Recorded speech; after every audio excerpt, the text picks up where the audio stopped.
Gospa na brigu, prvi dio. Stradanja Širokog Brijega za vrijeme Drugog svjetskog rata i poraća prilično su poznata zahvaljujući zauzetosti hercegovačkih franjevaca koji ih istražuju i drže budan spomen na svoju subraću mučenike. Manje je poznato ili bolje reći praktički nepoznato koja su svetogrđa partizani činili u crkvi odmah po osvajanju Širokog Brijega. U isto vrijeme, nakon prisilne šutnje, zaborav je također prekrio sjećanja na ukazanja Gospe u istoj crkvi, koje je odigralo ključnu ulogu u prestanku svetogrđa i obnovi bogoslužja. Želja nam je da ovaj tekst doprinese osvjetljavanju ovog dijela našeg mučeničke baštine, kako bismo osim naravnih događanja imali pred očima i ona nadnaravna. Količina i okrutnost komunističke mržnje na vjeru iskazanu u Širokom Brijegu ne može se objasniti samo ljudski. I iza nje se nazire jasno djelovanje samog đavla. S druge strane, bez Božje pomoći očito je da se na ovom mjestu natopljenom krvlju i suzama nevinih žrtava vjerski život ne bi održao i obnovio. Napadi na baziliku. Bitan dio plana partizanskog osvajanja Širokog Brijega bili su Franjevci, njihove zgrade i crkva.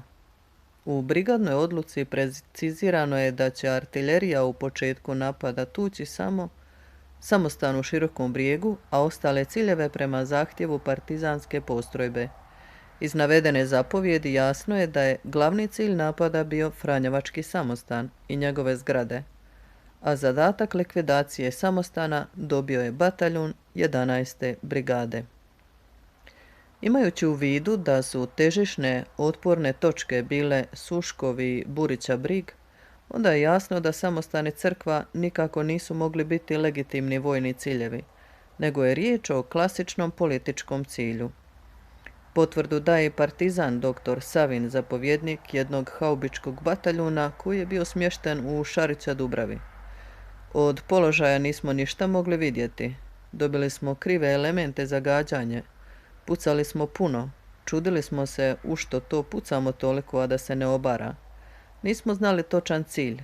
Kad sam došao, pričao mi je, vidio sam da smo pucali u crkvu.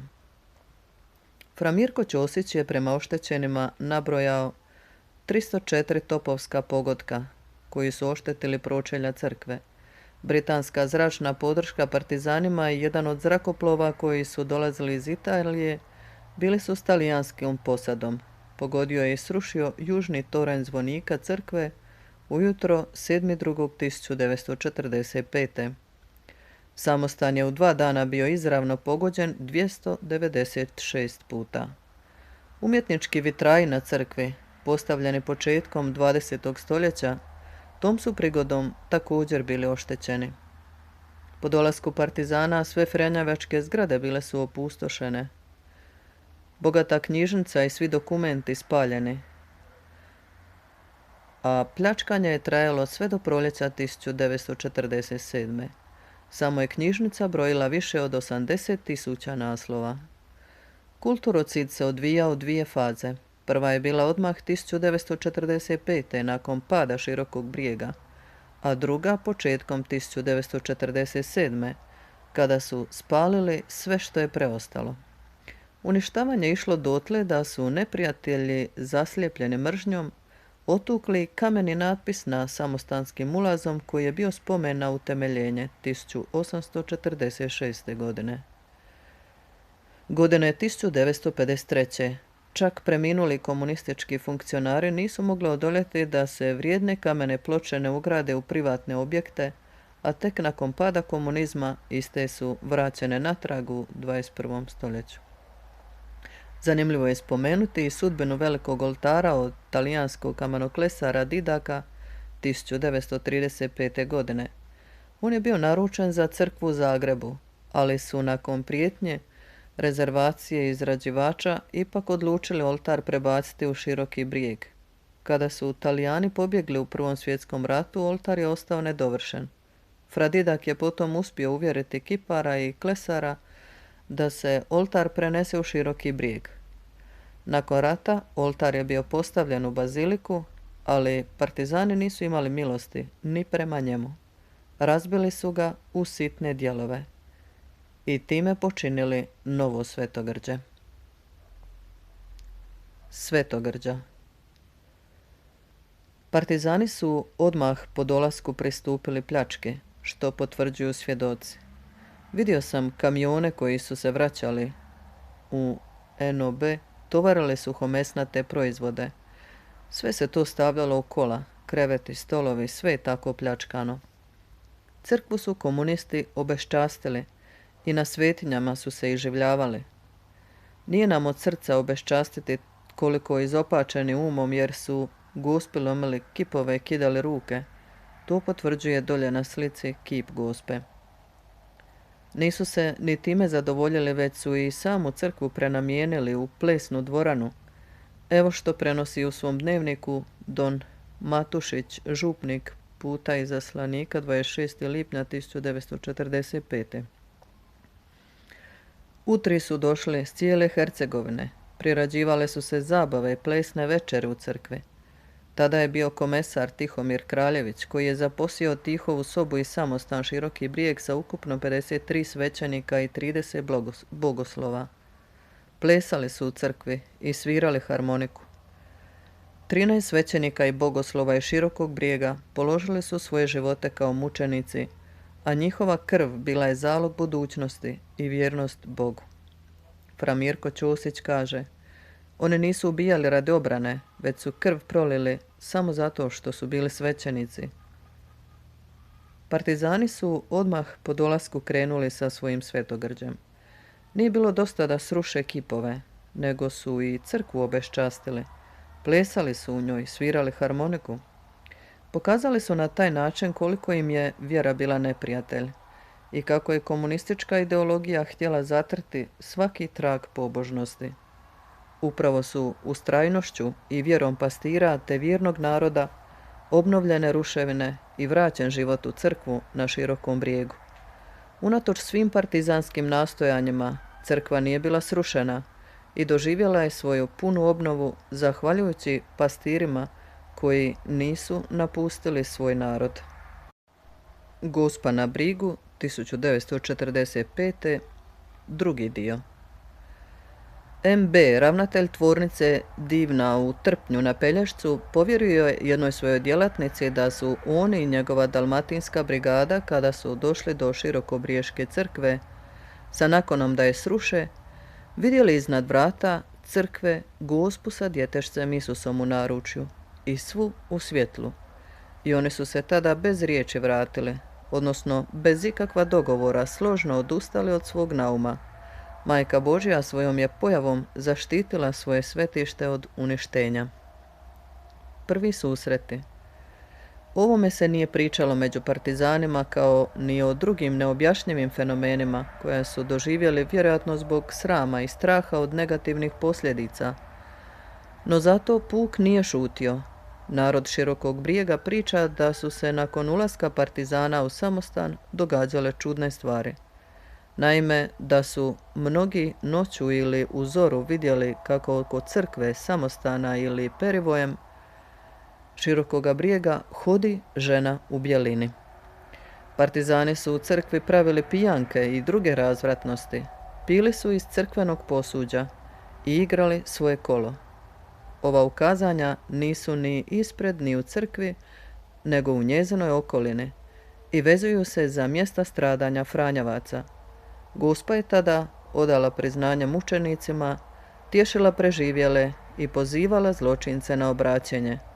Vjernici su to primili srcu, a nevjernici nisu marili i nastavili su sa svojim svetogrđem i nemoralom. Bijela Gospa. Okorjelo srdaca bezbožaca dovela je do treće faze ukazanja. Gospa se sada očituje izravno progoniteljima u samoj crkvi.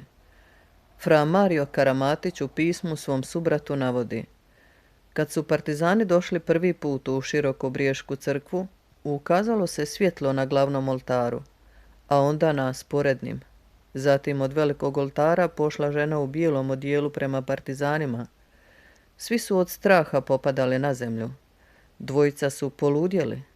Prvo se u crkvi pojavilo neobjašnjivo svjetlo na svakom žrtveniku, počevši od glavnoga. Kao da se tako obavilo svojevrsno očišćenje obeščašćenih oltara i dala svojevrsna najava ukazanja koje je slijedilo nakon toga. Nakon toga se na glavnom oltaru ukazala Gospa odjevena u bijelo, što je znak djevičanstva i čistoće, te se uputila prema bezbožcima, dajući im tako do znanja da je tu došla radi njih. Partizan, očevidac, dodaje da ih je dotična gospođa jednostavno pogledala. Pričalo se da je tada i plakala. Tada su zločinci na neizravan način u susretu sa svetošću bili suočeni sa zlodjelima koja su učinili i shvatili da se oni nisu borili samo protiv ljudi, nego protiv samoga Boga. Razumljivo je da je njihova reakcija bila ogroman strah, zbog kojega su popadali po podu, slično kao vojnici u Maslinskom vrtu, kada im se Isus obratio. Dvoje od nazočnih su odmah na licu mjesta doživjeli živčani slom, odnosno poludjeli, kako potvrđuju i drugi izvori. Što je slijedilo nakon toga, nalazimo u drugim svjedočanstvima. Za 10 minuta svi su se pokupili i pobjegli. Širokobriježani pripovijedaju da su jedne noći polovicom veljače svi pobjegli s brijega i iz crkve niz grabovinu u široki brijeg. Puni straha i bez daha pričali su o ženi u bijelom, koju su odjednom vidjeli na oltaru.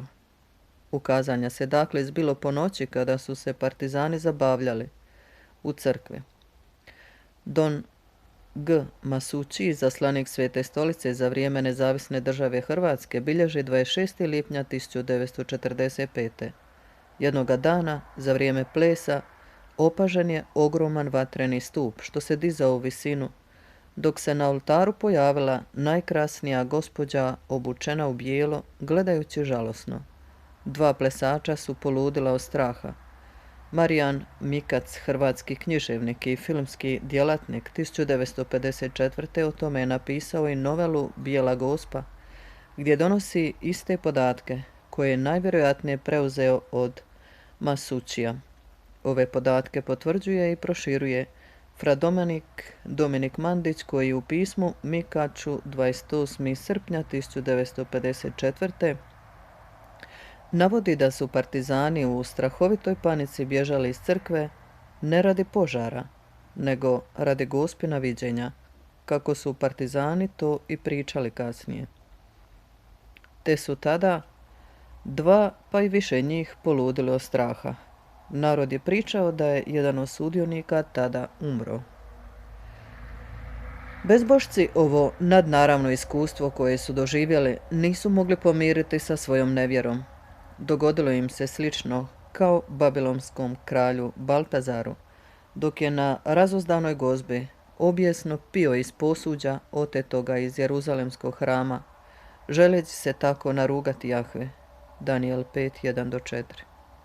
Upravo tada je vidio, skupa sa svojim uzvanicima, kako ljudska ruka na zidu ispisuje riječi koje prorokuje njegov skoro tragično skončanje, koje se zbilo te iste noći. Daniel 5:25-30.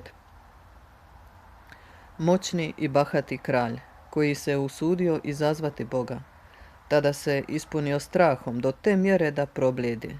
Misli ga uznemiruše, zglobovi njegovih kukova popustiše i koljena mu stadoše udarati jedno od drugo. Daniel 5:6. Nešto slično se dogodilo i partizanima, koji mjesto da se obraduju kad su se susreli s Gospom, svjesni svojih zločina, prestravili su se i bezglavo pobjegli. Sjećanje na vjeru od koje su se odmetnuli davalo im je dostatno razumijevanje doživljenoga i probudilo im savjest.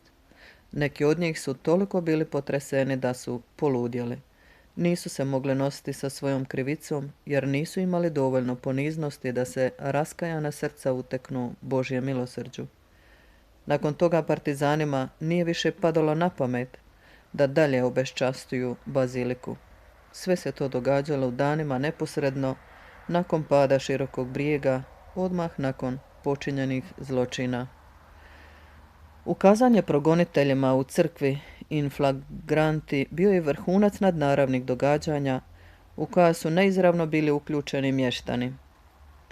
Citat: te iste večeri su ljudi Širokog Brijega i okolice vidjeli veliki stup svjetlosti koji je od crkve završavao u nebesima. Prvo su pomislili da opet gore crkva i samostan, no požara nije bilo. Svjetlo je bilo vidljivo prema svjedocima i sa više kilometara udaljenosti, a neki kažu da se odmah nakon njega čula glazba. Svjetlo kao niti glazba nisu imali naravnog objašnjenja i bili su očiti znamen svima da Bog u svojoj svemogućnosti ima zadnju riječ, pa i onda kada zlo izgleda nepobjedivo. Gospa na brigu 1945. Treći dio. Nadnaravna očitovanja su se nastavila. Neposredno nakon spaljivanja tjelesa širokobrijeških mučenika, narod je primijetio da miriše meso fratarsko. Miris se osjećao, kako svjedoče očevici, više dana i bio je praćen dimom. 5. dan dim je bio poseban. Citat: bijel kao snijeg, kao vuna. I oko 9 sati otprilike izlazio je iz bunkera na malu rupicu, pa se gore sve širilo i išlo u krug. Kad je to došlo gore, meni se učinilo blizu neba. Tu se raširilo kao livak. I to je nestalo. Recimo, gore se širilo kao livak. Ovako je bilo bijelo. I najedanput se rastavi od bunkera. Rastavi se dim i ode. I mi smo gledali i onda smo samo rekli ovako: odoše u nebo. Kraj citata. Miris mrtvih tijela poznata je pojava po kojoj Bog potvrđuje svetost dotičnih osoba. Dim je neuobičajeni fenomen, ali u ovom slučaju jasan znak nebeske proslave mučenika. Čudesni znaci nad grobovima mučenika. Citat: u toku 3 mjeseca, 2 put tjedno, svake srijede i subote, kad je crkvu ponovno posvetio mostarski biskup dr. Petar Čule, mogli su se vidjeti ogromni plamenovi što su izbijali ispred crkve. Drugi pak preciznije kažu, citat: dolaze vijesti da se na grobovima mučenika već događaju čudesa. Zakleti svjedoci su potvrdili da su nad skloništem u Širokom Brijegu vidjeli više puta stup svjetla nad grobom spaljenih žrtava. Tada su se viđenja dogodila i u samoj Širokobriješkoj crkvi i drugdje. Svjedoci govore o plamenovima, odnosno vatri, i o svjetlosti na grobovima. Fra Mario Karamatić objašnjava zašto se događaji sa svjetlom zbivaju uvijek u ista 2 dana u tjednu. Citat: na Širokom Brijegu uistinu čuda se događaju, i to svake srijede i subote, stup svjetla do neba. U srijedu fratri sprženi u bunkeru, a u subotu jest Marin dan. Drugi kažu da se svaki prvi petak duže vremena iz bunkera vidjelo svjetlo. Nije to upaljeno, nismo mi to svjetlo upaljivali. To je s neba svjetlo, to je se punim ustima pričalo. Kraj citata. Plamenovi ili stupovi svjetla bili su znak budućeg Božjeg suda kojemu neće nitko umaći. Upozorenje zločincima da odustanu od svojih opakih nauma i da se obrate. Koliko ih je to shvatilo ozbiljno i vratilo se otačkoj vjeri, ne znamo, ali sigurno nije bilo bez učinka. Ujedno, imajući na umu vrijeme i mjesto događanja, ovo je javna rehabilitacija franjevaca koji su pogubljeni kao zločinci, da su nevini i da je njihova žrtva Bogu ugodna. Citat: Bog običaje odlikovati takve svoje junake i na zemlji. Neće nam biti teško vjerovati ako čujemo da ih zbilja i odlikuje nadnaravnim znakovima, kao što je čudesni stup svjetla nad mjestom gdje su izgorjeli za svetu vjeru ili iskazivanjem posebnih milosti onima koji bi ih tražili po zagovoru ovih fratara. Kraj citata. Vjerni puk je bio svjestan da su širokobriješki Franjevci posvjedočili svojom smrću ljubav prema Bogu i da sada Bog njih proslavlja čudesnim znamenjima. To je razlog zbog kojega su se ljudi vrlo brzo počeli okupljati oko mjesta gdje su bili zakopani zemni ostaci njihovih pastira. Vidjevši veliki broj ljudi koji je pridolazio iz cijele okolice, komunisti su mnoge uhitili i odveli ih u zatvor.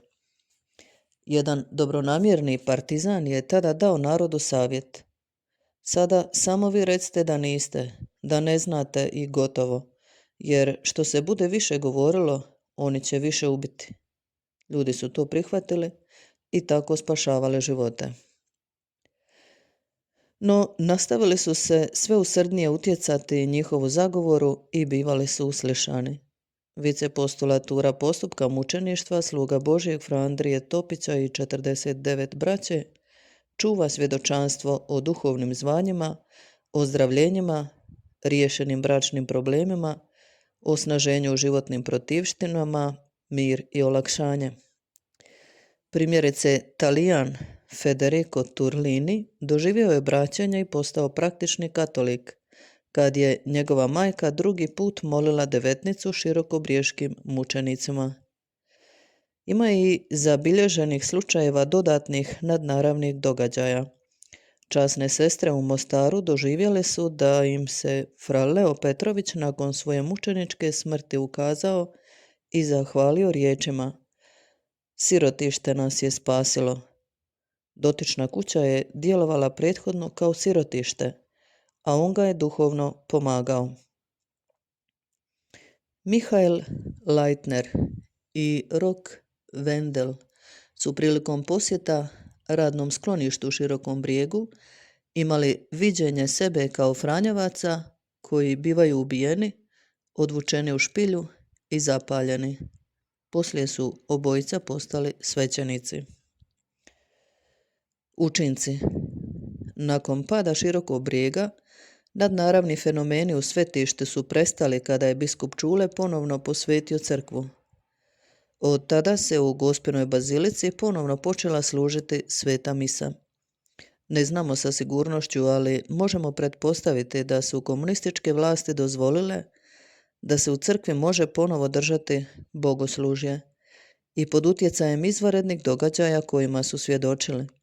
Prvi Franjevac koji se uspio vratiti u Široki Brijeg bio je fra Mirko Ćosić, koji je stanovao na Lištici, a misu je služio na groblju. Vijest o ovim nadnaravnim događajima se od usta do usta brzo prenosila među mještanima Širokog Brijega i okolici. Štoviše, izmučeni i potlačeni narod je svoje svjedočanstvo nezaustavljivo širio po cijeloj domovini, a i dalje. Tako je književnik Ivo Lendić u emigraciji doznao o ukazanjima u Širokom Brijegu. On konstatira o tome nastrojenost masa koje su u neobično velikoj mjeri bile impresionirane. Komentator Glasa koncila objašnjava da Masačijeva dnevnika dio Masačijeva dnevnika o nadnaravnim događajima u Širokom Brijegu riječima da ta bilješka svjedoči o strahovima koji su se po nekim dijelovima zemlje već preobražavali nadom nadnaravnih zahvata. Već se iz ovoga vidi da navedene događaje autor tumači prirodnim reakcijom straha i nade ljudi isključujući ikakvo nadnaravno tumačenje. U nastavku to još prisnažuje. Citat: "Rečenice koje slijede izraz su panike i nade prestravljenog naroda u izvanrednom vremenu." Kraj citata. To znači da je vjerni puk uslijed teških okolnosti u kojima se našao umislio, odnosno izmislio događanja. S ovim zaključkom bi se složili komunisti. Samo bi promijenili pobude, rekavši da u pozadini stoji neprijateljstvo prema njima. Ovako prizemno tumačenje koje unaprijed odbacuje mogućnost nadnaravnog ako bi se primijenilo na objavu, isključilo bi mogućnost i same vjere i svelo je na puki racionalizam. Kako to ne odgovara dostupnim svjedočanstvima, radi se u najboljem slučaju o proizvoljnoj hipotezi. To je vidljivo već iz činjenice da su vidioci bili u prvom redu sami partizani, kojima ni u kojem slučaju nije prihvatljivo nikakvo viđenje, jer je nespojivo sa njihovim materializmom i neizravno osuđuje njihove zločine. Istina je da je patničkom narodu ovo iskustvo dalo utjehu, vraćalo nadu i hrabrilo ga da se nastavi boriti za svoju vjeru. Tako su i u samom Širokom Brijegu revni katolici, čim je bilo moguće, ne davši se zaplašiti, nastavili pohađati svoje svetište, prepoznajući u njegovim ranama i svoje rane. Godine 1958. krenulo se u materijalnu obnovu crkve, koja je trajala 2 godine i u kojoj je zamijenjeno 500 kamenih blokova. Ljubav prema Bogu, ljubav puka prema Bogu i njegovoj majci odnijela je pobjedu i crkva je opet postala središte vjerskog života Širokog Brijega i okolice. Citat: Široki Brijeg zapravo je Gospin brijeg, brdo blaženstva Marijinih hodočasnika, koji u život provode radosnu vijest koju je navijestio Isus iz Nazareta. Iako kao svetište nema dugu tradiciju, u njemu se osjeća Gospina nazočnost, a vjernici u njima nalaze osobitu bliskost Majke Isusove. Tu ona upućuje hodočasnike i pobožnike svome sinu, što god vam rekne, učinite. Ivan 2.5. Po djelovanju Božjeg duha, ona na brijegu poduže klonule, tješi žalosne, odmara umorne, mekša otvrdnule. Širokobriješko Gospino svetište izraz je stoljetne pobožnosti vjerničkog hercegovačkog puka prema svojoj Gospi. On ju je prihvatio i čitavim bićem zavolio. Ljubav prema njoj nosi u dubini svoga bića i s koljena na koljeno prenosi na novi naraštaj. Živi ona tako i danas u srcu toga puka, a pod okriljem Marijinim osjeća se narod Božiji, velikom Božjom obitelji, ne samo onih koje veže ista vjera, nego i isti rod i jezik. Molio se i moli puk Briškoj Gospi, njoj je hodočastio i hodočasti, zato se u srcu hercegovačkoga katolika i onoga u domovini i onoga u tuđini duboko krije jedna velika želja, vratiti se još jednom na brijeg i vidjeti svoju Brišku Gospu. Za svjetlo riječi Don Josip Mužić.